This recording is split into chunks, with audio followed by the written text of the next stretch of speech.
જેઠ સુદ પૂર્ણિમા નિમિત્તે અરવલ્લીના પ્રસિદ્ધ યાત્રાધામ શામળાજી મંદિરે ભક્તોનું ઘોડાપુર ઉમટ્યું છે।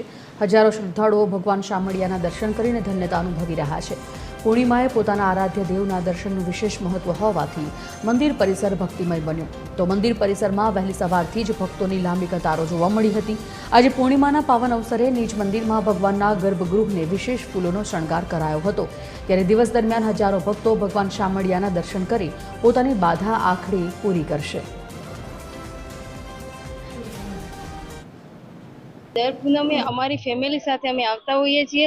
આ જ્યેષ્ઠી પૂર્ણિમાનું બહુ મહત્વ છે, તો બધાને જોડાવવું જોઈએ। અમને બહુ સુખ શાંતિ અને સમૃદ્ધિ મળે છે। અમારું માન બહુ હળવું રહે છે અહીંયા આવ્યા પછી, તો બધાને આવવું જોઈએ।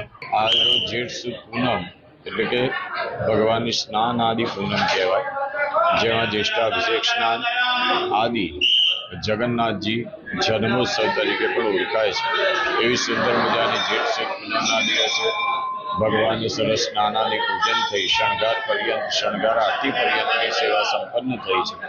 ભગવાનને સુંદર શ્વેત વસ્ત્ર અને મોતી ડાયમંડના દાગીનાથી અલંકૃત કર્યા છે।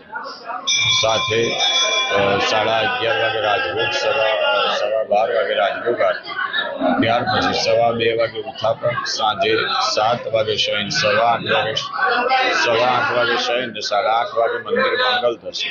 એવો સુંદર મજાનો આજરોજનો કાર્યક્રમ લાખો ભક્તો દર્શન કરી ધન્યતાનો અનુભવ કરી રહ્યા છે। હું ગાંધીનગરથી આવું છું। હું બિઝનેસ સાથે જોડાયેલો વ્યક્તિ છું, છતાં હું દર પૂનમે ગાંધીનગરથી શામળિયા આવું છું અને જ્યેષ્ઠી પૂનમનું બહુ મહત્વ હોય છે। તો અહીંયા આજે દર્શન કરી અને બહુ શાંતિ અને લાભ અનુભવાય છે।